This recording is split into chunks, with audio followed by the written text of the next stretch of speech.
Hey everybody, what's up? Welcome back to another episode of Everything Kratom, the podcast about anything and everything Kratom. Great to have you with us on this Friday morning, hoping all is well with you. Today I'm going to be talking about addiction versus dependence, drug versus medicine, and of course, all of this under the umbrella of Kratom. And this is kind of spurred by two different listeners reaching out to me in the past couple of days. One of them has been listening for a while now, and one of them just started the other day. One of them uses Kratom and has for a while, and one of them is starting today. So I just think that it's so neat and important to have these different perspectives, and I'm excited to talk about this stuff with you all today. So let's get into it. So first things first, we're going to listen to this very short voice message left by Dan, and then we'll jump off from there. Hey there, this is Dan. I made a comment on one of your YouTube podcast episodes recently, and you gave me a little bit of an invite to share some information with you about my journey with the Kratom. So I was a struggling alcoholic. Basically 2 years during the pandemic of near constant alcohol use, drinking 9 to 5, 24/7 basically. Sort of got into recovery for a while, and then I was going in and out of periods of soberness with periods of near-death drinking episodes, and I decided enough is enough about 10 days ago. So done some research, looked you up, got some info, and today is day one of the Kratom, and so far so good. I'll let you know some more as things go. So yeah, I took my first dose about an hour ago, and there's an overwhelming sense of calm, sort of like a mild buzzy high, but I still feel myself. Yeah, it's rather nice. This is rather pleasant. I think I can see this being useful down the road. The rubber's going to meet the road, probably the first Friday or Saturday when I get the real desire to drink. But yeah, I feel very, very calm. Happy, excited, and I've got an overwhelming sense of just listening to some nice music and exercising, which is good. It's nice and positive. So yeah, let's see how this one goes. Thank you so much, Dan, for sharing that with us, and also for keying us into this first part of your journey with doing something about your take on your struggle with alcohol, and also just the beginning of trying Kratom. And as always, I always make the point of saying I never tell anyone to try Kratom, and I never tell anyone to use it in any specific way. I'm more just talking about my experiences and then like what I think about it. And I just always try to be clear that I'm never recommending anything to anyone. But having said that, I think that it's really neat that Dan is trying out Kratom, and that I'm really glad that this podcast is one resource that he's using, which is great. I'm really happy about that. So thank you so much, Dan. And yes, please keep us in the loop with your journey here, and we'd love to see how it goes. So please do keep sharing, and thanks again. Now, very related to this, I received an email from another listener who was written in the past, and it's anonymous enough, I think. They go by Gigi. So touching on another email from Gigi, they really brought up some interesting points in this email. I'm not going to read through the email or try to bring up any personal aspects of this person's life here, but basically the email talks a lot about certain circumstances in this person's life that are related to the episode I did earlier this week on what my family and friends think about my Kratom use, as well as other people in general, and also the more focused, thought-provoking question of, is it right to I always have these disclaimers on this podcast and say, like, I am trying to take the middle of the road, right? I personally think that Kratom is more of a good thing than a bad thing, but I also don't want to be blind to information that might point to otherwise, and it's important to just be the middle of the road, right? So I'm always saying that. But even though that might be a good practice, does it make sense to do that if it isn't rational? And to really dig into this further, which I'll do in a minute, but to kind of pose that another way, if there is almost like a hypocritical way of looking at something that causes me to be very cautious about how I approach talking about Kratom because I don't want to lean too heavily towards being pro-Kratom, does that take away from the reality?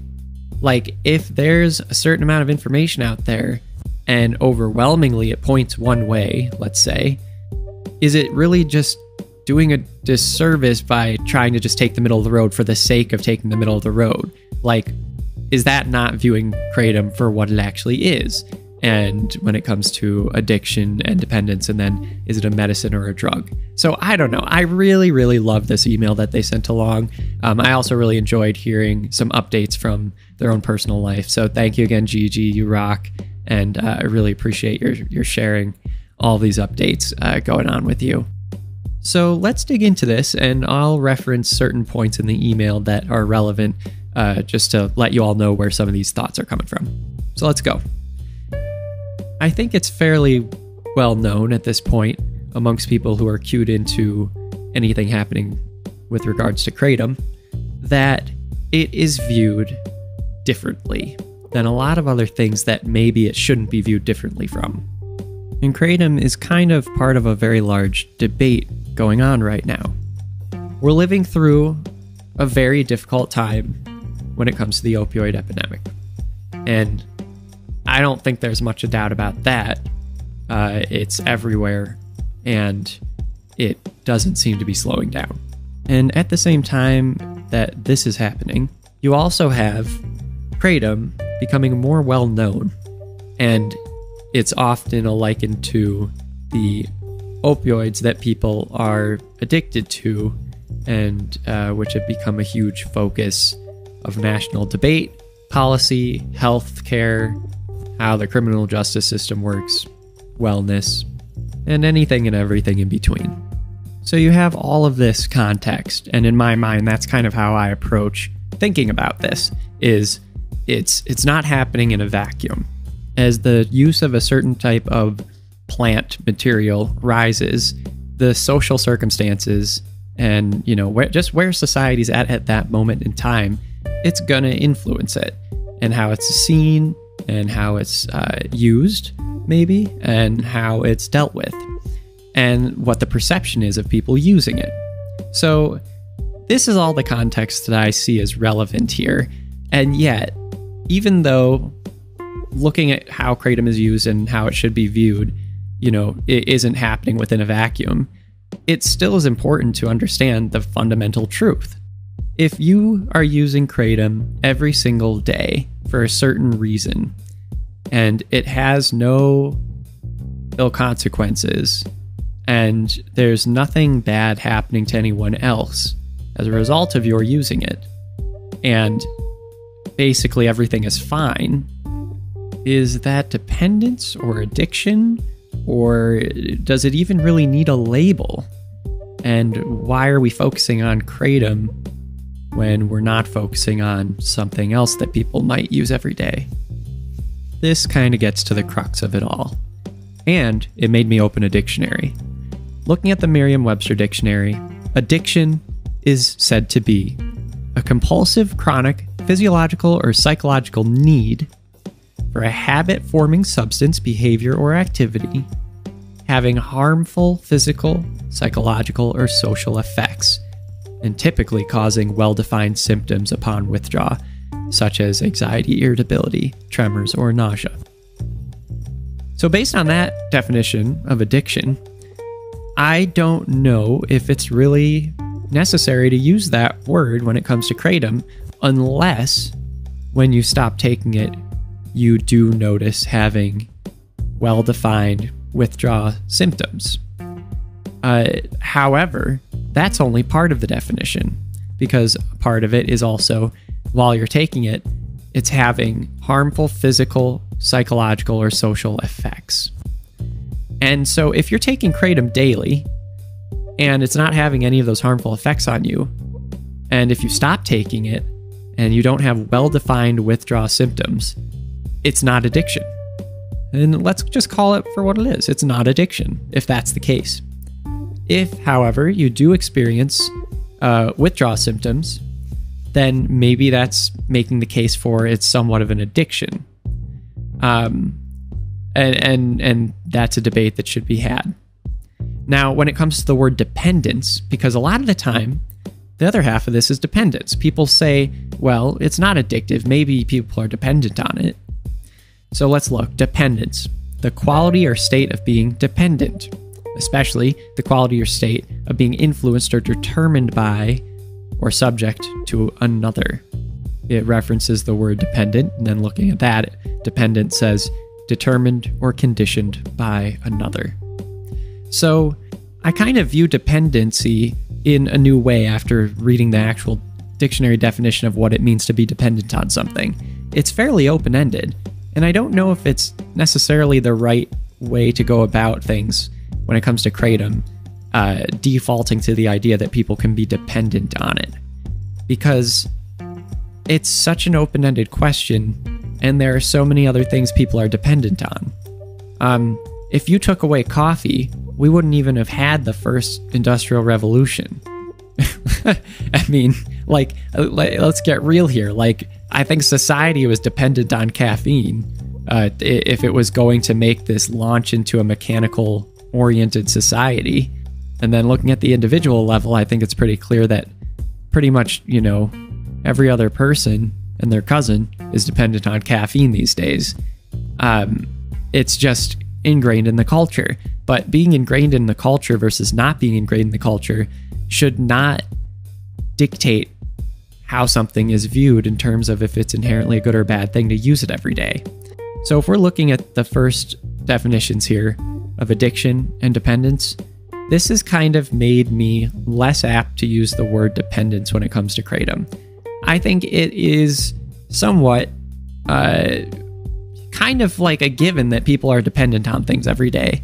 And I think that if you're trying to differentiate something being something that you're dependent on versus an addiction, then it's not really worth like branding Kratom as something someone can be dependent on and like making that the brand for a positive argument for Kratom, because that's something that you can say about other things as well that I think might even be more harmful than Kratom.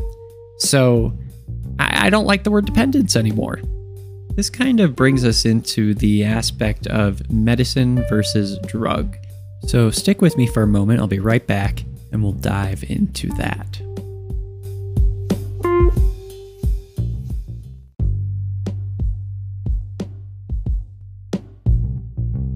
Okay, so medicine versus drug. I really liked this part of the email from Gigi as well. They shared that their partner and them both have experience with chronic illness. They both have chronic illnesses, and that the fact that they rely on certain medications, just because that it's prescribed by Big Pharma, it's considered medicine and it's okay. But, you know, having Kratom every day to help with similar issues or different ones, it's not endorsed by Big Pharma, and so that's bad. And why is that okay? They also mentioned how terrible it would be if they just stopped taking their medications that they're prescribed for their chronic illnesses, and even some of the bad things that happen with their medications that they are prescribed while taking them. This is something that I relate to not through personal experience, but through my brother. He was prescribed ZOLOFT, and it helped him very much with his depression and his manic bipolar disorder. And the thing that kept happening, though, over the course of years and years, was that he would stop taking the medication because he felt like he was in a good enough place and everything was fine and he has control over himself and he doesn't need it anymore. And he would stop taking it and then things would go downhill. I mean, really downhill. And it's quite likely that that is one of the main contributors to why he took his own life last year. He had stopped taking it a few weeks earlier because he didn't think he needed it anymore. So I would make the argument that that is a very, very strong dependence on a medication prescribed and approved by the FDA and Big Pharma. But the weird thing is that there wasn't the stigma around that. I mean, there is a stigma to an extent that I think maybe he experienced when it came to needing some sort of antidepressant, but it's not the same as someone using Kratom every day. He's taking a pill every day that's literally determining if he's going to be able to function, quote unquote, normally or not, or if he's going to have a crazy manic day, mood swings, depression, and do something really dumb, right? And that is like, that's a pill standing in the way of a huge change in one's life circumstances, and it's just a pill. So the stigma around that, I feel like, should be, matching the stigma around Kratom use every day, if not like a very more intense and direct stigma. I don't like the idea of people having a stigma around medications that they need to function normally, obviously. I mean, it was my brother, so I'm not saying that there should be, but I'm just saying that if someone's taking 2.5-3 grams of Kratom every single day, and it's allowing them to lead a similar, normal, quote unquote, life that my brother was seeking every day, why is that little 3 grams of Kratom standing in the way of a completely terrible time so much worse than that pill that was approved by Big Pharma? This leads into the second aspect of the definitions: medicine versus drug. Let's go to our friend Merriam-Webster dictionary here. A medicine, a substance or preparation used in treating disease, something that affects well-being.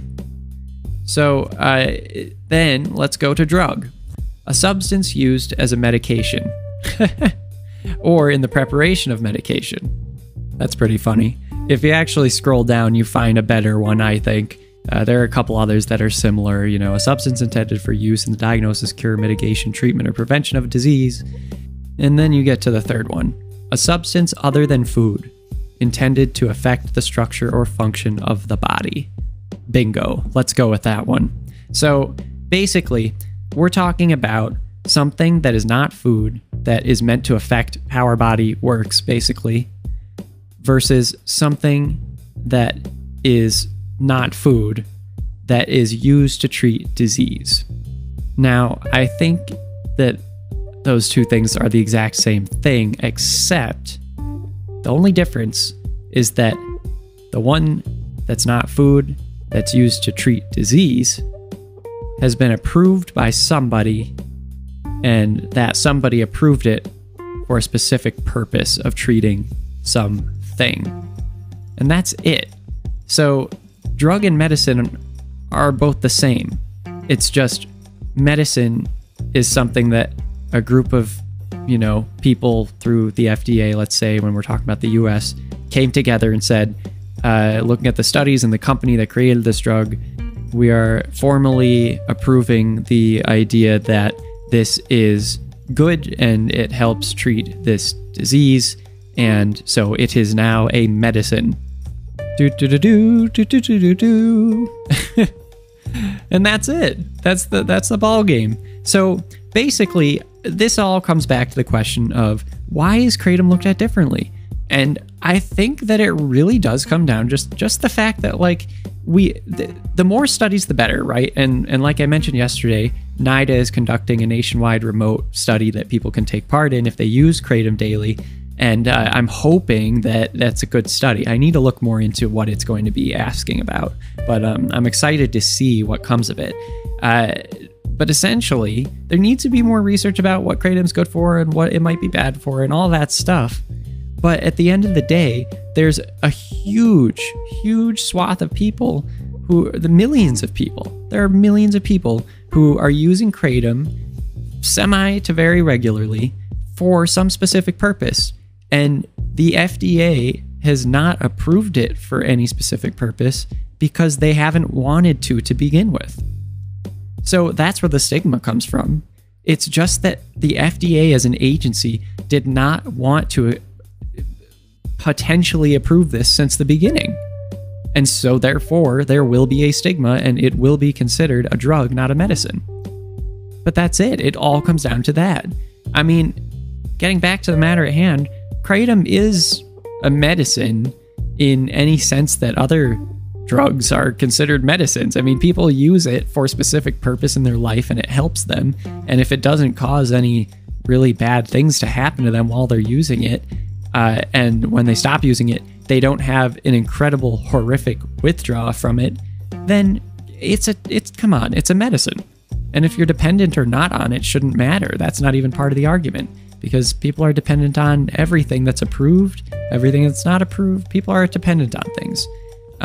I think that's where it all falls down. And Kratom should be talked about more as something that is on par with some sort of medication approved by the FDA. Now, that's not me saying that it should be seen on par with like a cancer treating therapy or medication or something that actually prevents like a specific disease. Like there are medications that do those things that are very comprehensive and like, the amount of work and effort going into those to make sure that they really do the right thing. You can't just say this treats cancer and I found this plant and it treats cancer. Like there needs to be some more work put into it. At the same time, if you're trying to say, no, Kratom can't help people with anxiety, but Xanax can. I'm sorry, but Kratom has every right to be used the same way as Xanax, in my opinion. And also, in my opinion, I think people get addicted to Xanax a lot more than they might with Kratom. And I could have gone down that road myself once when I was first prescribed Xanax, but I realized what it was right away and I stopped taking it. Versus Kratom, I still haven't hit any red flags. So stigma. But I think that it really all does come down to who society trusts with determining if something can be used for a specific reason, and what those people who are trusted say about something, in this case Kratom. And so far they haven't been willing to even look at it. However, the World Health Organization, with the top scientists on addiction from around the world, have come together and said it's not something that they're worried about, at least in the near term. And so that should mean that Kratom should be considered as medicine. That's kind of my take on it. I think the takeaway I'm taking from this personally is that I need to, while being middle of the road, because I do think that it's valuable, I need to be realistic. It doesn't make sense for me to be too careful when there isn't much of a reason to be. I'm still never going to recommend anyone take Kratom. That's my personal preference when I'm doing this podcast. I don't want to be responsible for anybody doing something that they shouldn't do, and so I'll never recommend anyone do this. But I do think that I should be more open about my opinions and not try to block them out simply because I want to take a middle of the road opinion when the middle of the road opinion isn't necessarily correct. So that's where I'll leave this episode today. It was a long one, so those of you still listening, thanks so much for tuning in all the way through. And we'll be back on Monday. Enjoy your weekend. Have a great one. I'll talk to you then. Bye-bye.